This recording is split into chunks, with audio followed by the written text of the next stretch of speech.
So on day 3, they wake up before the sun, and we run a 5-mile run. It's 8-minute miles for 5 miles. So you got to run it in 40 minutes. All right. Hey, everybody, down your weapon. Ejection port cover up.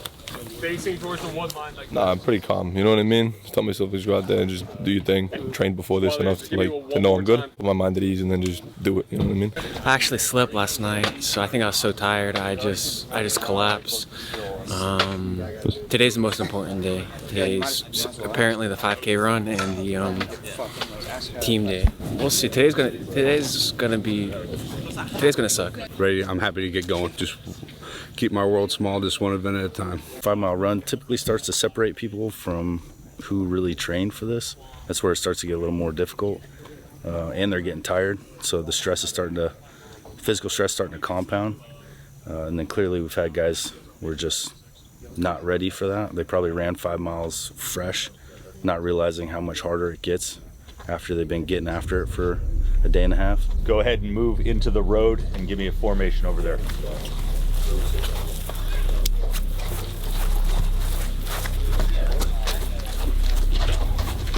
Open into sub 35.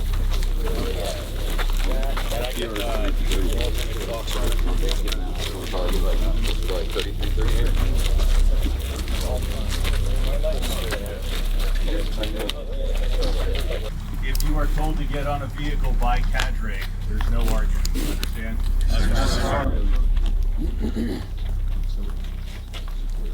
The route is going to be marked with cones. Get ready. Get set. Begin.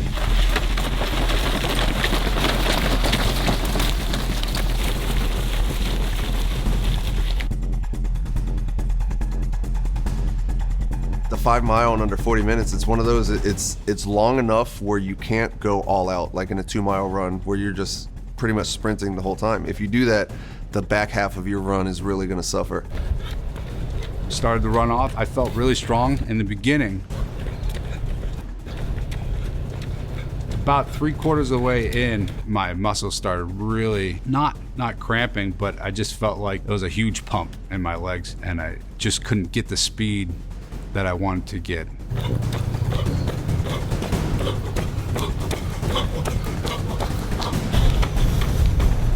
In my mind, I try to set a goal and I try to hit it. Try not to get too nervous because I've ran 5 miles before. You know, those roads feel long. You know, like it was, as soon as you make the first one and you're like going, you're like, oh, this is a long time. You don't have any music or you just start running to nothing. You know, that's when you hear the voices coming and saying like, oh, you should take a walk or this is hard.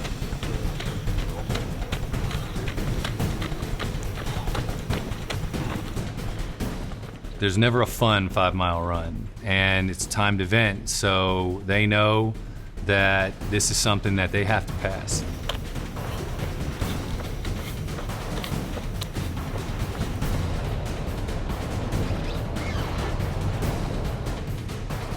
I think it caught a lot of people out. I think a lot of people kept too much in reserve and they just couldn't push hard enough to kind of make that time limit time hack at the end.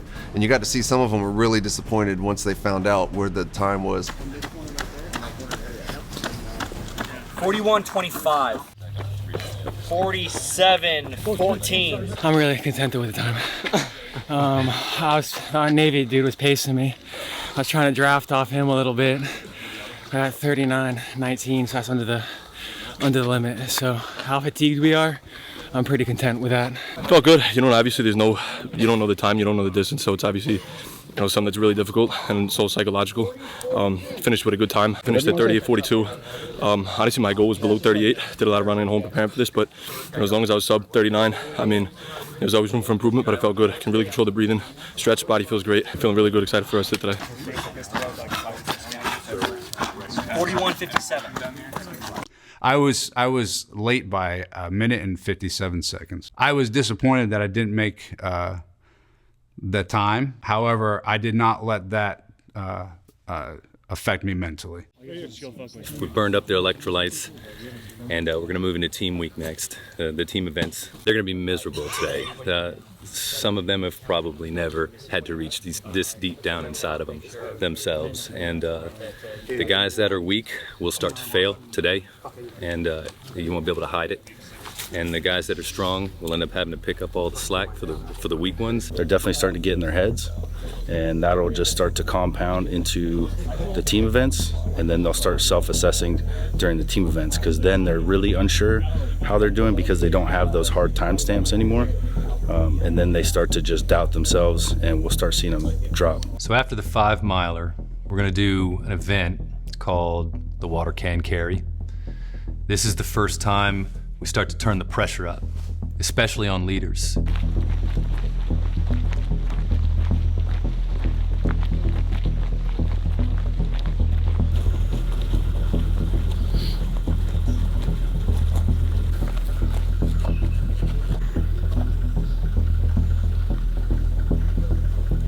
Fellows, we got ammo cans. We're gonna start carrying them that way. Got some enough for everyone. Let's roll. You know, we give them the opportunity to make a plan, to issue orders to their teammates, and to then to execute the mission. 12 water cans. There are 30 water cans total. 15.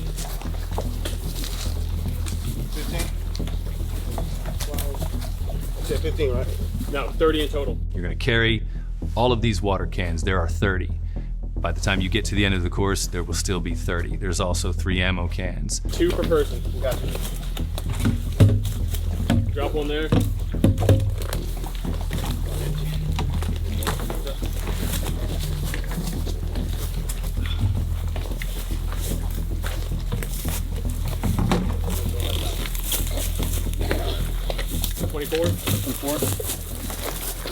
Just in charge of our squad, so whatever task we have today, we're just, you know, delegate and just make stuff easier. If we have like a team, obviously you have like leadership, and then they kind of pass it around and kind of see everybody works together and kind of like a group environment. So they picked me and 2 others to just be team leader. I'm an NCO, I'm a sergeant in the reserves, so I already have like a little bit of leadership, so it's probably going to be easier to delegate and, you know, keep everybody's morale high and motivated and accomplish the task in the best fashion we can. Coordinate a rest cycle, and then we'll execute it.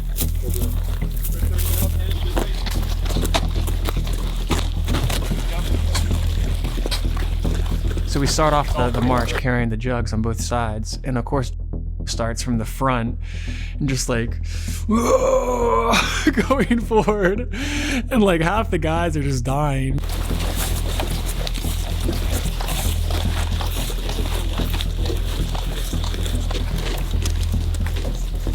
I picked up the jugs. I thought, yeah, I'm gonna die. Like, this thing is like my forearms are burning. Like I'm bigger now, but like I don't have that much upper body strength. I thought, yeah, I'm gonna die. Like, I need to, man. I just need to suffer through this. Hey, who's in charge of the patrol? You got a giant break of contact back here? You gotta pay attention or what? So the guy in charge here is having to do a lot right now. He's got a lot of moving pieces.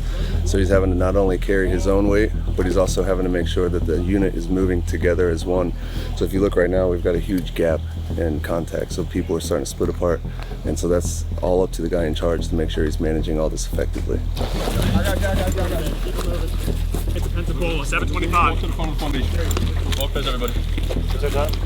Everybody feel good? Yeah, 725, we gotta get there.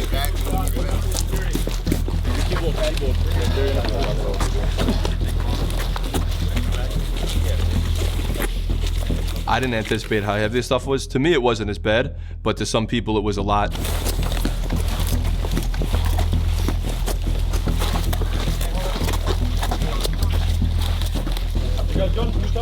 Roger. Utah, go to the front of the formation. Gap secure, let's pick it up, let's move. Here we are, let's go. Kind of overworking myself, because I feel like some things, especially if you're in a leadership position, you know, you can delegate some of those responsibilities. And like, to me, I'm a bigger dude, so I know I could take more, so I was like, I didn't mind running around and carrying it. Class leader, all the strong guys are already starting to have to take over and compensate for them, slowing the entire formation down, giant gaps in the formation and stuff like that. And so the weak guys are getting broken off, getting worse, and the strong guys are having to pick up their slack. And that's exactly what this is designed to expose. Does he know what I told you? About the water jug? Yeah. Take this moment to drink water, fellas. Everyone's good. Control your breathing. You got ammo crate. Put it down. So we can assume that we're in a denied area, right? Yes, Master. Place we're not supposed to be. Yes, this is where we go in this job. We're good on that? Yes, sir. If you're resupplying water by hand to a sister ODA, do you think they're thirsty? Yes, sir. Do you think they want every single drop of water that's coming to them? Yes, sir. So it's a good idea we're not spilling it. They also need ammo because they've been in a prolonged tick. You're going to resupply them. Again, in a denied area. Move tactically. Stop spilling what you're resupplying them with. Get it together and make your time hacks. Is that understood? Yes, Master Sergeant. Fall out. You have no idea how far you're going to go. We might go for 10 miles. We might go all night. We don't tell you. They have to come up with a plan that's going to achieve the mission for everybody, including their weakest ones. And we're not going to let you just leave the weak ones behind. That's part of your team. You don't get to opt out and just say, all right, you guys stay back. And the weak ones get, again, another lesson in why we don't accept weakness here. You get a very visceral, clear picture of how your failure to perform will impact the other human beings that you're around. Pick up some water jugs back here. Hey, can we do a bunch of yelling in a denied area on our way to a troops in contact? No, sir.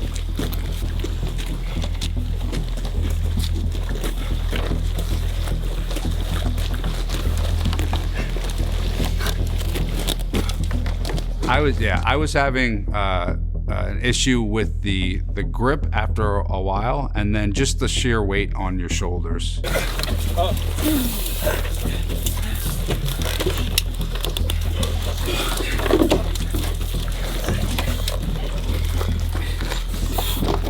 Gentlemen, the day has just begun. I'm already seeing weak, broken, sorry for myself, baby. So they understand what is going on. They're not in a blind. They're not wondering why we're carrying water cans and who knows where. That ODA is starting to become disoriented. They're in the fight. They're running low on ammo. They're expecting that resupply to come any day, any moment. I need you to think clearly when you arrive for the objective. That's what separates us. No matter how hard they think it can get, it could always get worse because it just changed the exercise. So as soon as everyone starts actual muscle failure, just change the exercise. And this is where you can't replicate the real thing. There's nothing better than the real thing. Like a Green Beret is ruthless, and you can't just be a civilian yelling at people or not understanding how to do this properly. As soon as they can't do it anymore, change the workout and their life just stays miserable and you never know when it's going to stop. It's absolutely brutal. Do you think your team leader can sustain running around the formation, picking up slack for all of you? No, sir.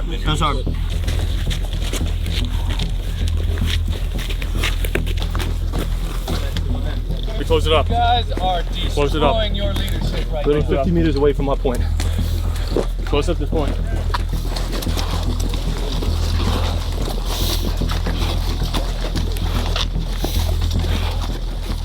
Some of those guys were sucked to wind carrying the stuff, and some guys were excelling more than others, so it was just harder to find the happy medium to like delegate it.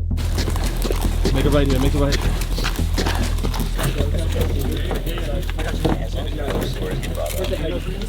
Okay, so the team was given a time standard, so basically they had to make it to this point within a certain amount of time.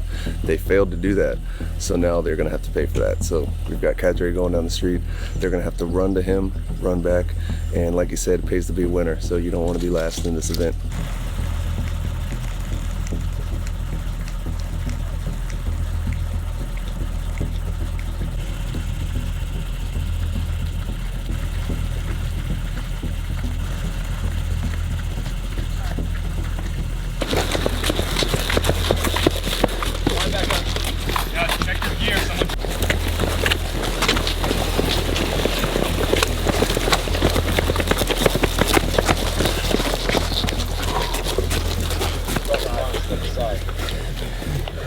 They finished the first mission, which was to move water and ammo to reinforce the sister team. We're going to continue this scenario. We're going to patrol down this road. It's a sandy road off in the boonies on Camp Landing.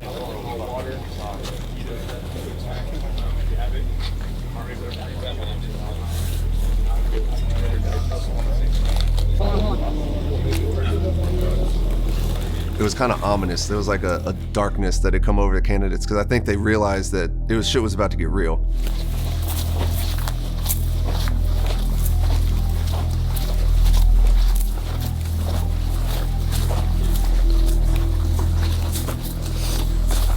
this, it seemed like it was just regular, you know, just carrying stuff through the woods.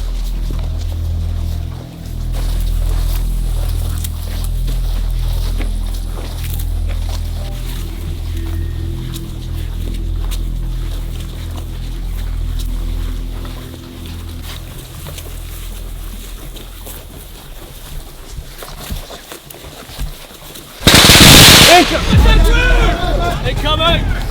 Who's down? What's next to you? Who's down? If he's down, one guy grab his rock, the other guy grab the gun. Okay? We gotta go now.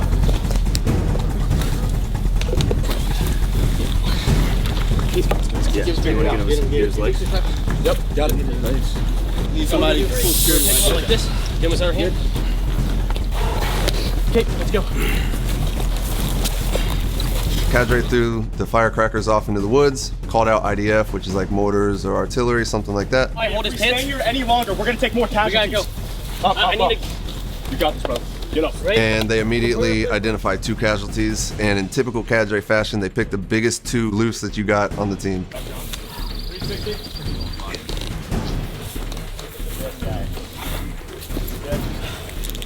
IBS everywhere.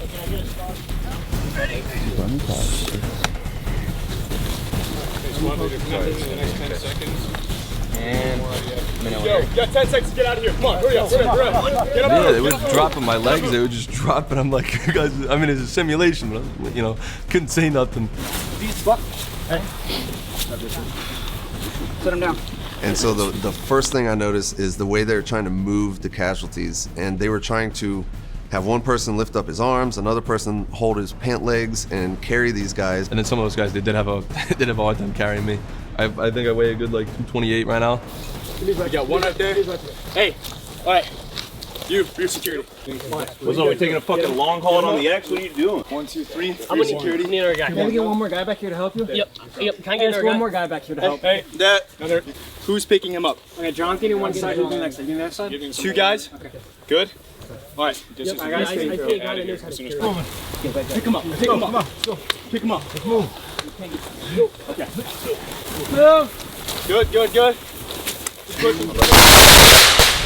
contact right! Contact right! Is that IDF? Yep, keep firing. Yep, IDF. All right, keep moving. It's IDF. We gotta keep moving. Just keep fucking moving. Everything is painful. And on top of that, now you're gonna have to put out absolute max effort because you're receiving indirect fire, and the only way to respond to that is to move as absolutely fast as possible. Buddy, can you buddy carry him? Like, can you throw him on your back or no? Oh, Jesus. I would if I could, man. Okay. Hey, grab him by the vest. Get 5 guys over here so we can just get more guys. 5 guys, come on, hurry up. For the first time, I sat there and was able to watch them just not be able to get out of it. Like they hit a wall with their thought process, they hit a wall with different ideas, they hit a wall with their physical strength. There is no secret to this. You pick your teammates up and you drag them out of the area. That's the only secret. There's no magic to it. Standing around talking and making plans, and we're trying to reinforce the idea. You suck it up, pick up your teammates, and you get out of there.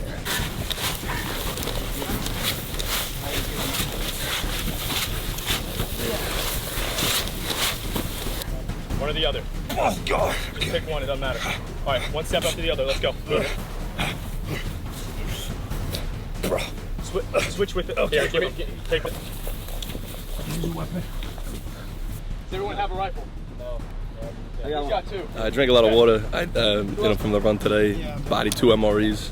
So I don't know what it was, but like I was a casualty. So I was laying there and got a couple leg cramps, but drinking a lot of water. I got these little electrolyte packets, so just recouping. So we're good to go for the rest of the event. But not bad. You know what I mean? Everyone's real helpful. You know what I mean, with like extra water and stuff like that. And then just being really prepared. You know what I mean? Like as much water as you can carry. Like the entire MRE. Like I've been eating them.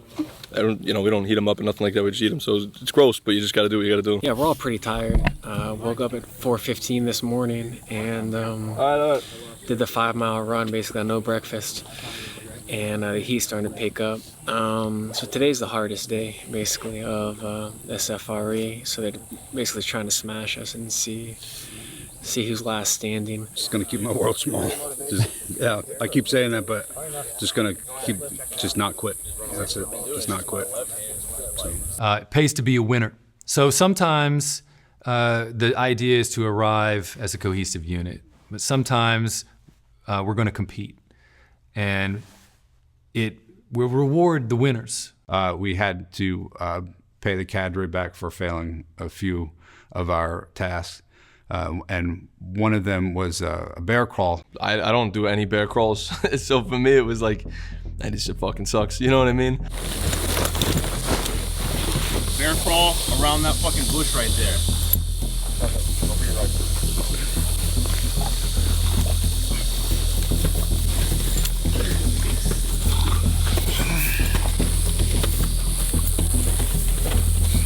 Bear crawl pays to be a winner. Pays to be a winner. Now there's a big saying that they have here is like, it pays to be a winner. So like in the back of your mind, you're like, fuck, I gotta come up there.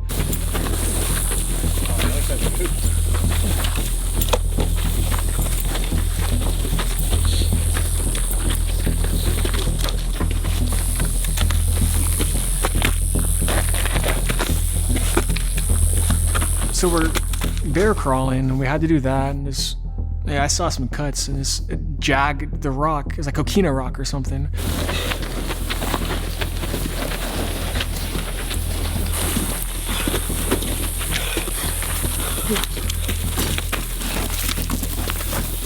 Back. Around and back.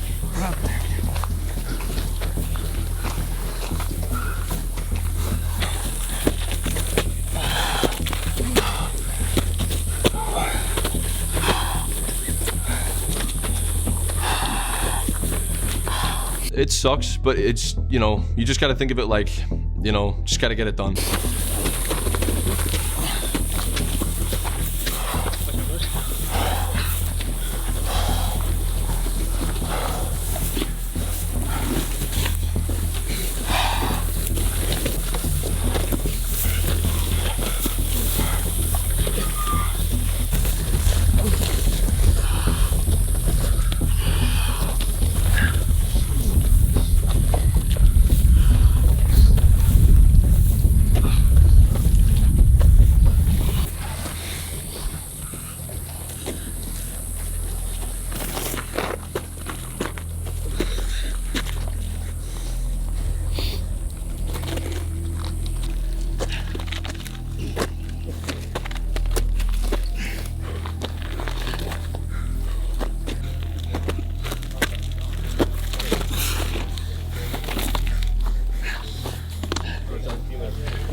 You are right there.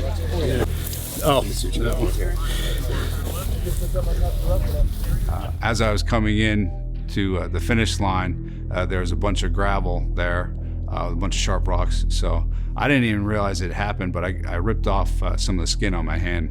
Let's just rinse it off, and then do we have any moleskin or anything we can give him?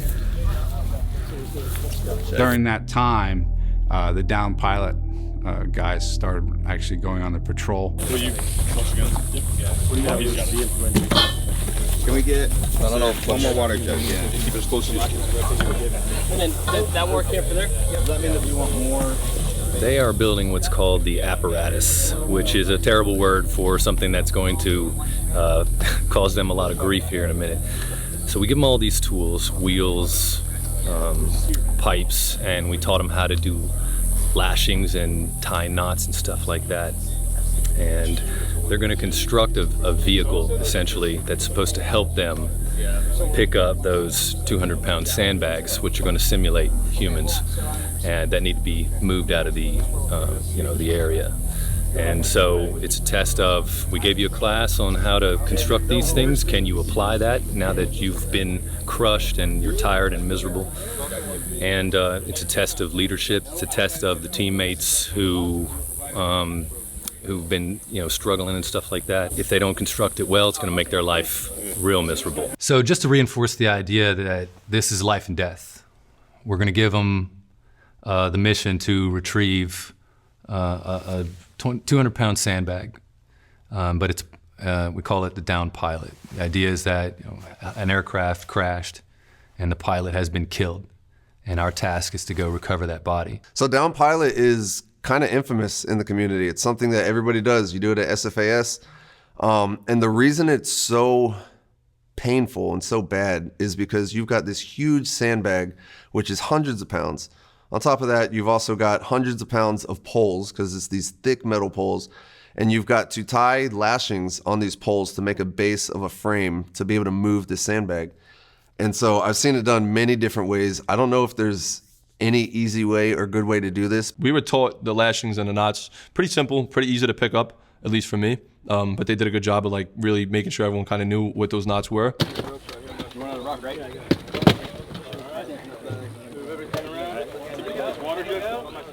What these guys did was the wrong way.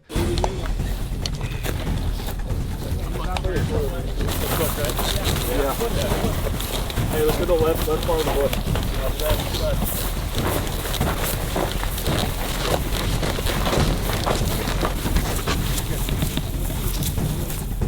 Are you ready? Yeah, let's go. Come on. Yeah, come out, come out, come out.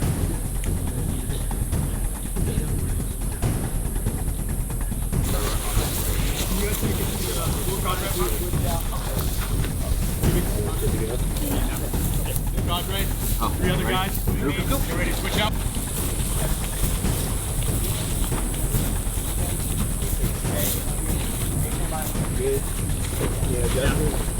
Hey, 7. Hey, we need to get this moving, y'all. Down pilot just wrecked their lives. I can be up next. All right. Yeah. Van, you good? Can we get that? Can I get that? Stop slamming the ammo cans. It has already been addressed. You're going to regret it. Okay. Hey, go ahead. You just swap back left. Good. Hey, somebody grab that ammo can. You grab this one. Oh, all right, never mind.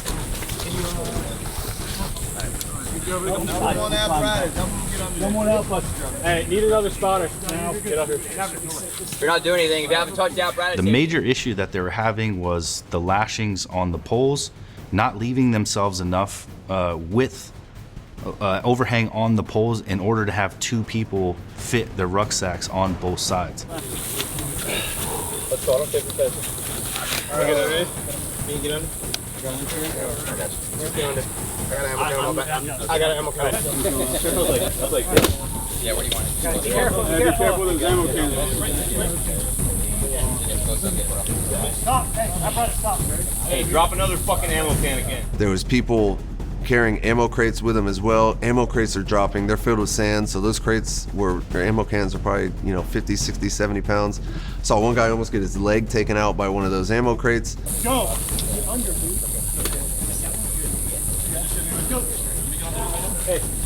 Hey, y'all, get back here. We gotta go. We gotta move. Hey, we need to ask. Hold on, Mike.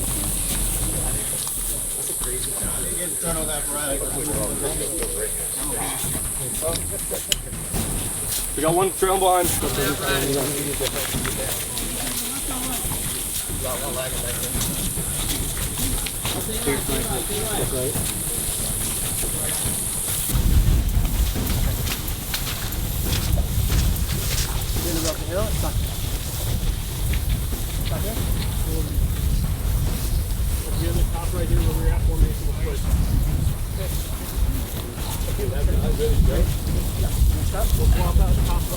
Because their lashings weren't good and strong, the whole thing shifted this way. So instead of having a square that you could walk under and then pass it on to the next person, it shifted.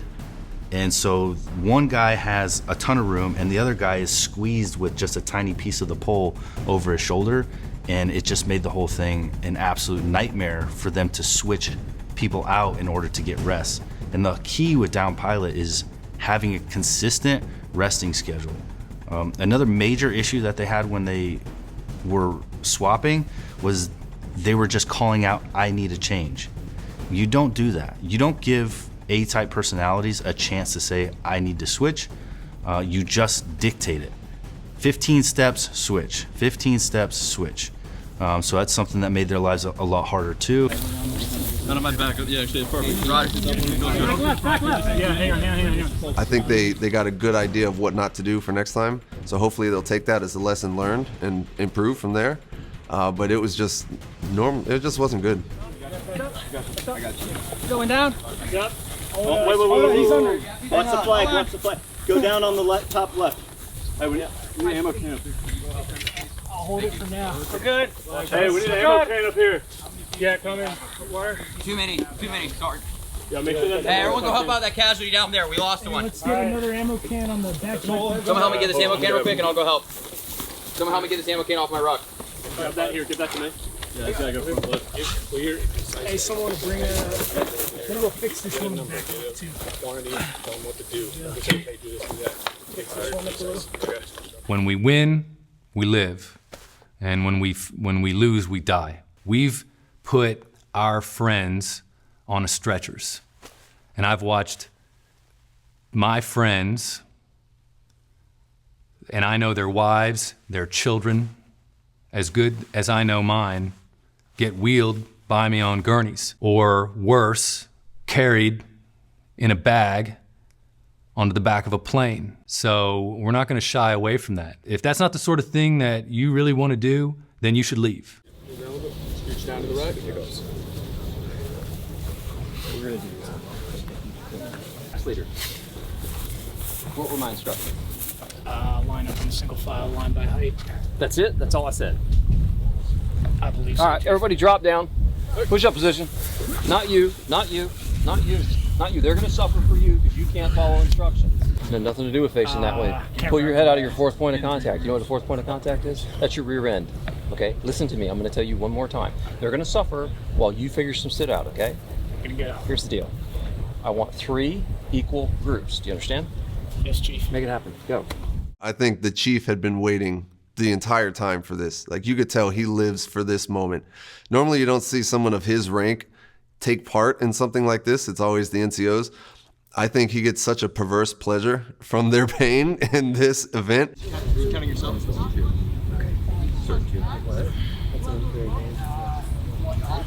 Chief's got the perfect demeanor of a very cold, calm, and collected torturer. My cadence, down. Up. 1 chief. Down. Up. 2 chief. Down. The chief was a Navy SEAL, so he has a lot of experience with those Zodiacs, and he is a beast. Up. 3 chief. Down. Up. 4 chief. Are you gonna make your time, Max? Roger. Recover.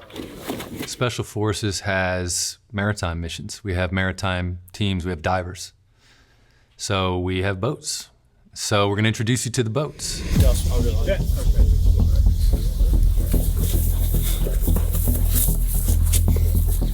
Hey, we need additional life reserve. We need additional PFD.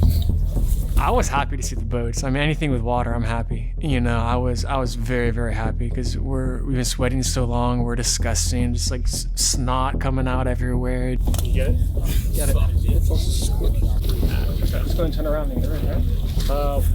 No, The candidates were not loving this. They were hurting. And so what they had to do is they had to do boat PT, which is where they're having to lift the boats up over their heads.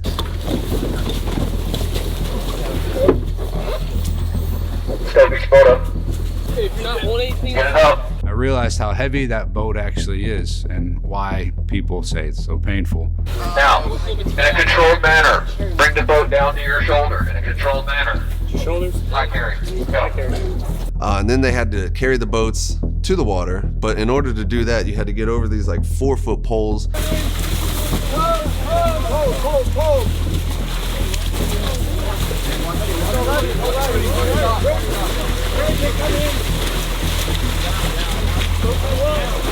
These guys are like having to go around the poles. The boats are being dropped. High carry. 3, 2, 1. Let's go. Low carry. Low carry. 1, 2. Let's go. Hey, over there. Move. Let's get. Let's go up here. don't drop it.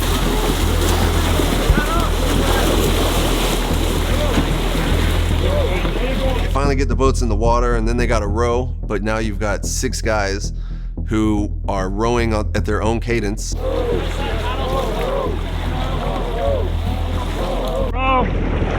Row. Row. Obviously, it's physically, you know, rowing to me is easy.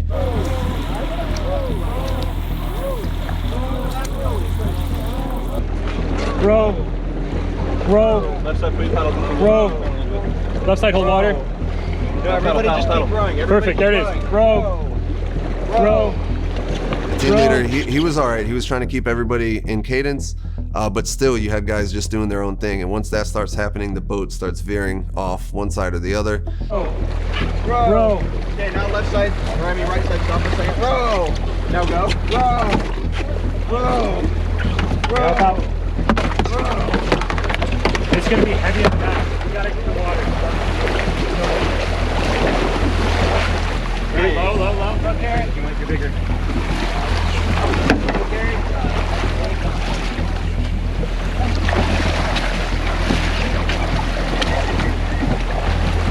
Stop. Go up. Ready, shoulders. 1, 2, 3, up. And they had to do that a couple times. Those guys got smoked. It was not a relaxing day at the lake. Down, down, down, down, down, down. Good job, good job. Go down, come down. Okay. Ready to shift one up. Push from the back.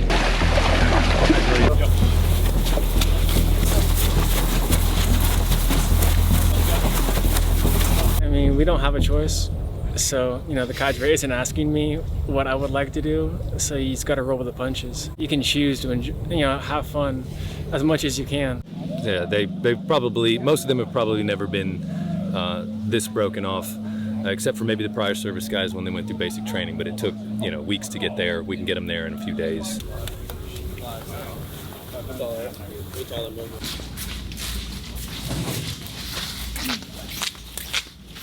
It was a long day, I'm not gonna lie. Today was tough. You know, a lot of PT tests in the morning.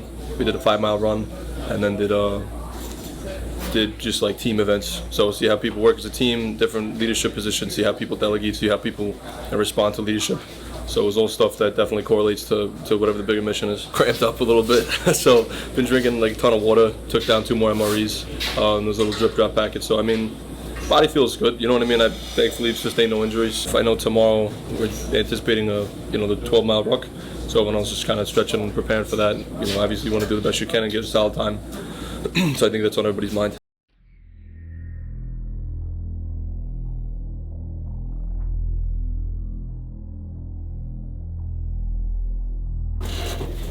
Good.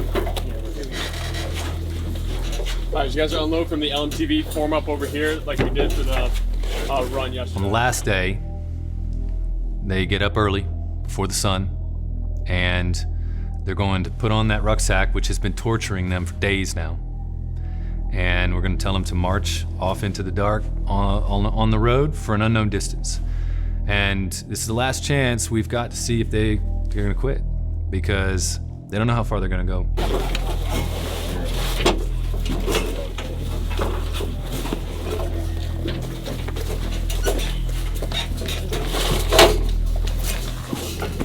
Those rucksacks suck all the life out of you. They hurt from your neck, your shoulders, your back, your hips, everything in your body is affected by that rucksack.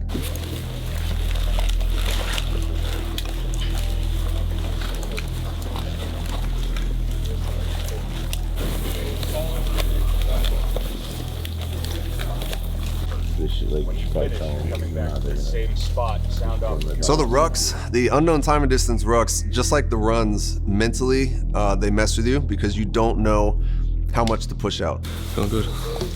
Ready for this? Yeah, I am. Stretched a lot. Just ready to get over it, you know what I mean? Feeling really good. Really good. Ready to do this. Apparently a last event, so been working hard, pretty tired.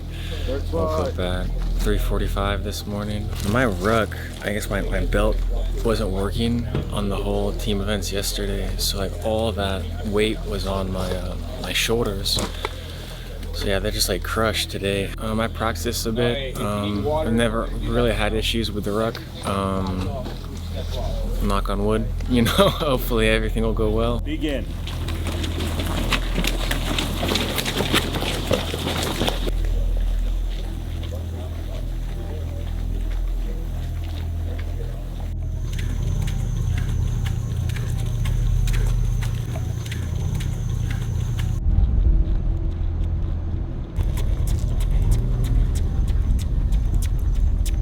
Like, there's a lot that goes into rucking. Your stride, your cadence, all that. So some people like to run it out.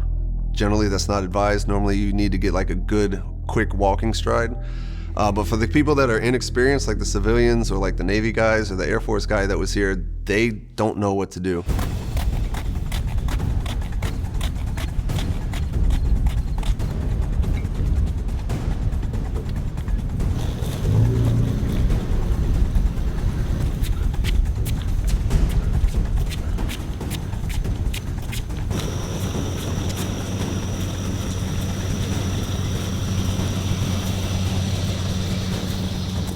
A lot of people did not control their pacing well. They still have to learn before they get to selection how to properly pace themselves.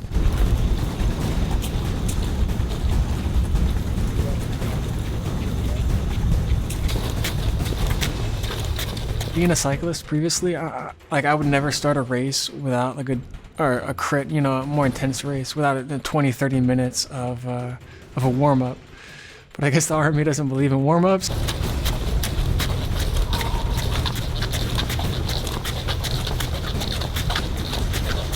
I saw a big difference between the civilians, myself, and the prior Army guys with the ruck experience. The Army guys definitely knew what they were doing.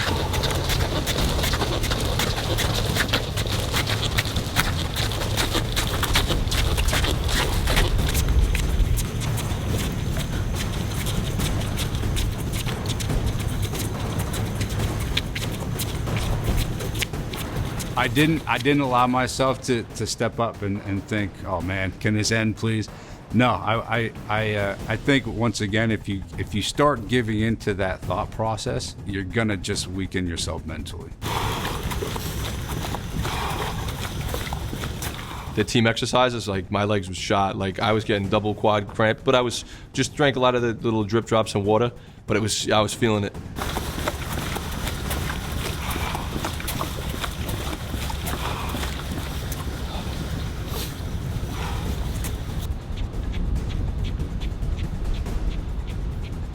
Roster number. 28 Alpha. 141-26. 90 seconds. Roster number. 18. 18. 18. Roster number. 50. Roster number 50. 45 seconds to make time.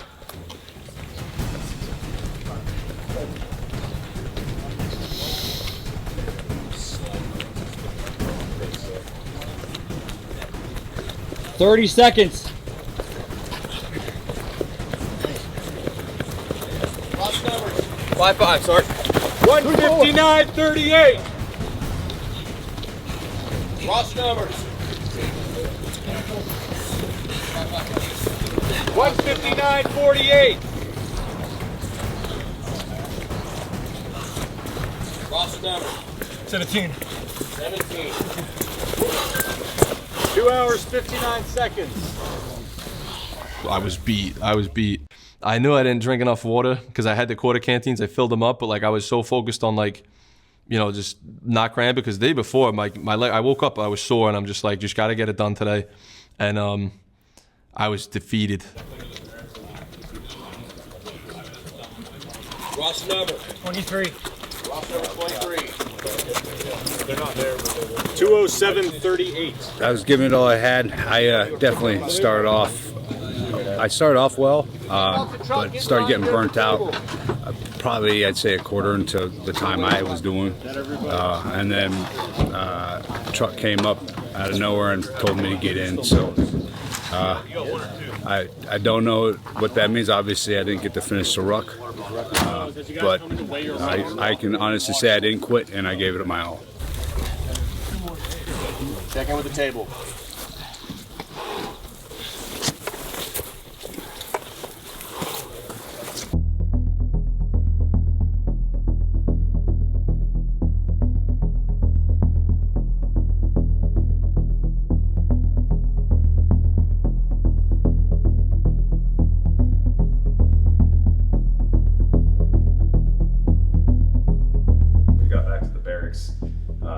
Talk me through what happened and why you have a band on your arm right now.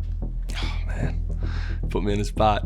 I I unfortunately didn't drink enough water. I mean, I passed my event today, but like legs just started locking up, and then they gave me like a saline, I think it is. So it's like your like if you're dehydrated and your muscles don't have any like water, like electrolytes or salt. I'm not sure what it was, but they I was down, like I was beat after that ruck, and I drank, this morning I drank a ton, like, but it was just getting through the event and stuff like that. I mean, obviously I'm fine now, but they just they had to give me a little IV or something just to get the body back to, feeling it today. I'm not gonna lie. Tomorrow I know I'm gonna be sore.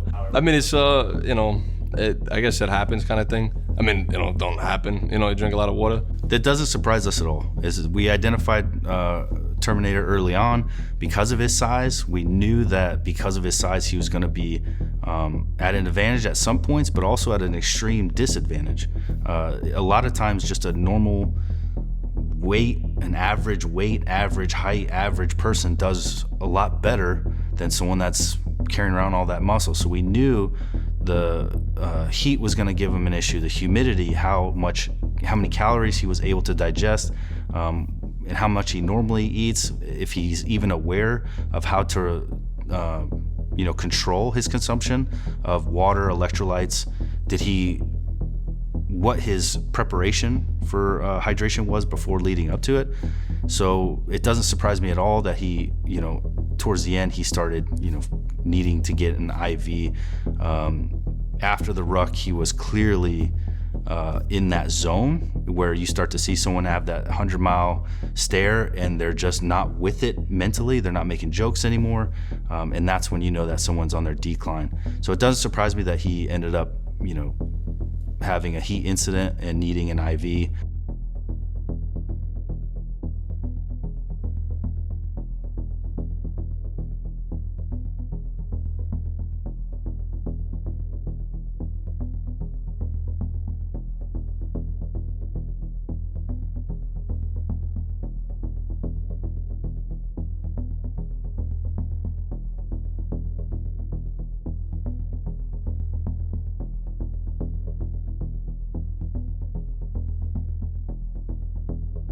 Yeah, so after the ruck, we're gonna march them into a room and they're gonna sit down in front of the cadre and get probably what is the most uncomfortable face-to-face criticism session they've ever experienced. I think overall, I put in a lot of effort. I mean, everything I do, I try to go hard. So I mean, definitely, some positive in terms of your input of work and effort. Although the cramps, I think I showed pretty well. You know what I mean? I put some good numbers up. I'm a big team player. Played football my entire life. So I mean, things like that I think would be highlighted, and then I think other parts were areas I could have probably made up or maybe done more. And I don't know what to expect really. I mean, I could say could be really, really good or really bad. I think they're probably going to highlight more of like the improvements, because that's really what it is this is like a preparation event to going to actual selection. So I could see them just picking the little things and the details that need to be fixed. So positive mindset. I mean, obviously whatever they give me, obviously take that into account and find whatever way to fix it or tweak it so it gets where we need to be when it's time to go. I'm a little frustrated about the ruck, honestly. I think that the humidity got to me. I was thinking about it on the drive back, and I've been rucking once a week in Georgia, about 11-minute miles, 11:30. And I thought it was kind of going well, honestly. I was surprised to know that it didn't go as well as I thought it did. I guess this humidity got to me. So that's kind of in the back of my head, kind of nagging a bit. Besides that, just trying to kind of summarize in my own mind how the weekend went, what the positives and negatives. I think overall it went well. I need to keep working on my upper body strength. A little bit of everything you keep working on. Not having the Army background has also been a little bit difficult. My events are over, and here I just need to present myself as I am and answer questions. If there's one thing I can talk about, it's myself. So let's see how it goes. I'm sure I'm gonna get grilled and yelled at, but that's a part of the fun. We're going to be brutally honest about their failures. And we're gonna reward their successes and commend them if they had any. Probably the most uncomfortable event for some of them, it was for me. I got boarded. which is not always, in selection, it's not a good thing. I didn't see him as being overly vocal, and I didn't see him really outshining anybody, so he could have been an easy target for a peer. He failed the O course standard of 8 minutes, coming in at 10:25. His 5 miler was 41:57, so a minute 57 over, and he did not finish the ruck. Did a full 340, so 100% run, 13:16, 97%. Total score 276. He's extremely motivated, and we are going to have a conversation with him. So basically his instruction, he's going to come to the back door. We have one of our non-qualified personnel who's an enlisted guy. He's going to show him how to report to a board.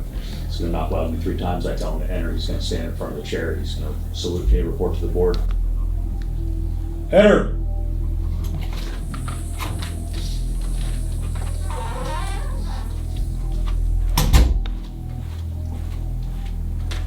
Good morning, gentlemen, President of the Board. Morning.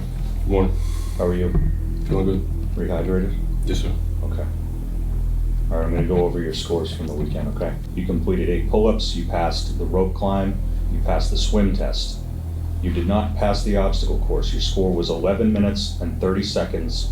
Our standard is less than 8 minutes, and you had 2 incomplete obstacles. Your 5 mile time was 38:42. The limit's 40 minutes, so you passed that. And your ruck was right at 2 hours flat, so you did pass that. You were assigned as leadership for the first event, correct? As the water can carry? Correct. Do you think you could have led in a bit more efficient manner and taken more control of your element at that time? Correct. How do you think you did? I think I did well. I put in a lot of effort. Okay. Kind of took it more of an opportunity to see my own standards and see, obviously the standards you set, to see what my results were and where I need improvement and where I need, where my strengths are. It's the recommendation of this board that you come back for an SFCP and continue on to phase 2. That being said, these scores need to improve. Good job. Thank you. Yeah. And safe trip home, right? Good work, dude. I was pretty confident, and knowing people are here for a reason. I think they saw that, and I think they saw the effort. So I think they, that gave them a lot more affirmation to make the decision. Enter.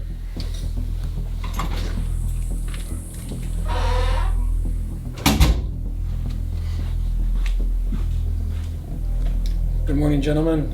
Well, good morning.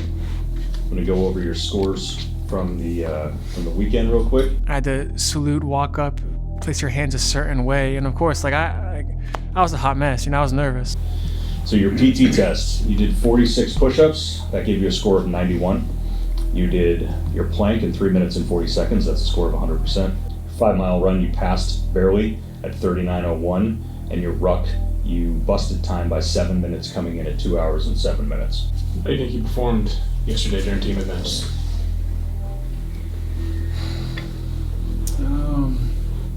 I think the first event was difficult with the grip strength. I've worked that before, and I thought having a jiu-jitsu background, my grip would be stronger than it was, and that was a shocker right out of the gate. You know some deficiencies. There's room for improvement. Things to get better with. This is your being a civilian, first exposure to anything military related, correct? Yes, sir. Yeah. Okay. Well, looking at your ruck, that needs to improve. Mm-hmm. So that is endurance based, that's leg based, but it's also being able to move heavier weight. Mm-hmm. So I've been working hard on this goal. I'm not here for a workout. If I wanted a workout, I go to a 5K. I'm here to get a contract. You were starting to kind of become that gray man. It's a technique that I don't really like seeing. We want self-starters. We want people who, if they see a weakness, they find a gap, they fill it. Were you one of the individuals during the before the sniper lane who lost your weapon, accountability of your weapon? Yes, sir. Okay. It's the recommendation of this board that you continue on to phase 2. Thank you, guys. All right. Is that good news for you? Yes, sir. Okay. All right. Excellent. Control your emotions. Yes, sir. There's plenty of time for that. I'm not that emotional. Maybe I am, but I don't think I'm that emotional. But you know, I've been working hard. Good. Good job, man. Good job. Thank you. All right. You really did well, man. Thank you. For me, this is a big deal. Like whenever you're training, preparing for something, you have, you know, self-doubt. You know, can I do that? Oh, well, my body's just different. Oh, well, you know, I can't do that. Or, you know, I worked really hard to get to the level that I'm at, and I know how much I will need to work to get to the next level, to continue this, and just having that affirmation that you're on the right path. Yeah, you know, I was very, very, very happy. Enter.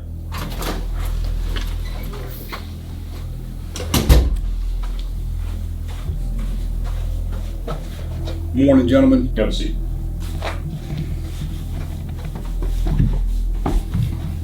Morning. Good morning, Sergeant. How you feel? I feel really good, Sergeant. Good. How's your hand? My hand's doing fine, Let me sir. see it. Hold up. All right. Bear crawls? Yes, sir. Okay. All right. So I'm just going to go through your PT scorecard and the scores from the events that you've completed this entire weekend. Yes, sir. All right. So you did 36 push-ups. That's a score of 79. You did the full 3 minutes and 40 seconds. So that's 100% on the plank. Moving on to the O course, you got a time of 10 minutes and 25 seconds. All right. Our standard is less than 8 minutes. All right. Your 5 mile run time was 41 minutes and 57 seconds, and our standard is 40 minutes flat. All right. You did not finish the ruck. Okay. What happened during the ruck? Let's start there. Why that did not finish? The ruck, I put everything I had into it. My biggest goal was definitely not to quit, of course. When I started off strong. About, I'd say, halfway to the halfway point, I started overheating. So I made the decision to try and walk and run with my ruck to try and mitigate that, because I wanted to make sure I didn't fall out. When I was watching you during the team events, right, I noticed at times you started to fade to the back. What did you do to train for this? I actually followed the Green Beret training program that was provided to us in the email that you sent out. And how long did you have to do that? I trained for 2 months leading up to this. I was training a month before I was actually accepted to come here. So your age is gonna play a factor. Yes, sir. It's, again, you are your own worst enemy. You are gonna have to be in better shape than everybody else out here. Yes, sir. So that's your responsibility to make sure you get to that point. Yes, sir. It's doable. We had somebody in my class that was 43. That man was a stud, and he outran all of us. So you need to work on that endurance. Yes, sir. As a team sergeant, I need to take a lot of things into consideration. The first thing I take into consideration is, do I want the person in front of me ever sitting on a team or one of my brother's teams? All right, so that's something I'm weighing heavily right now. I can't, in good faith, lower our standards for anybody, regardless of what I think about them, okay? And I'm not gonna do that. These scores are more fails than passes, so I'm not gonna lower the standard. And I'm not gonna say that this is anything other than a failure to continue. However, I have taken into consideration your age, your determination, your life story, your background, and your motivation. And if you're willing to do it, I do believe that you would be a good candidate for an 18 X-ray contract.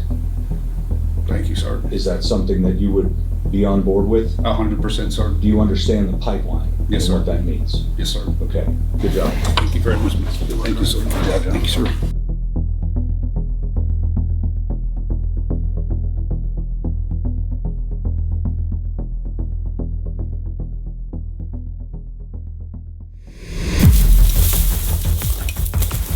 They're cheating, so we're gonna go out and figure out what's going on. Stop. Think about something. What are you interviewing for? Do you think for 1 minute that we're out in the woods shining a fucking flashlight at night?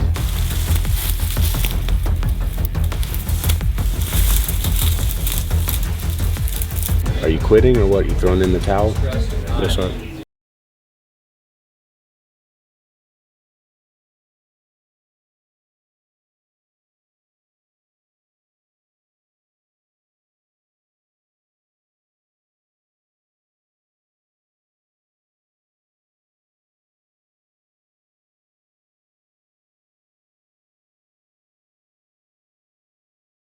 What's up, guys? Sorry for breaking in, but I just want to let you guys know about some exciting news. I was selected to run the 2025 New York City Marathon. This is a bucket list race for me. I've been trying to get into this race for years, but it is one of the most difficult events to get into. Luckily, this year I was selected to run with Team TAPS. That's the Tragedy Assistance Program for Survivors. It is a wonderful organization that provides support for families of fallen service members. And this year I'm running in honor of 3 absolute American heroes.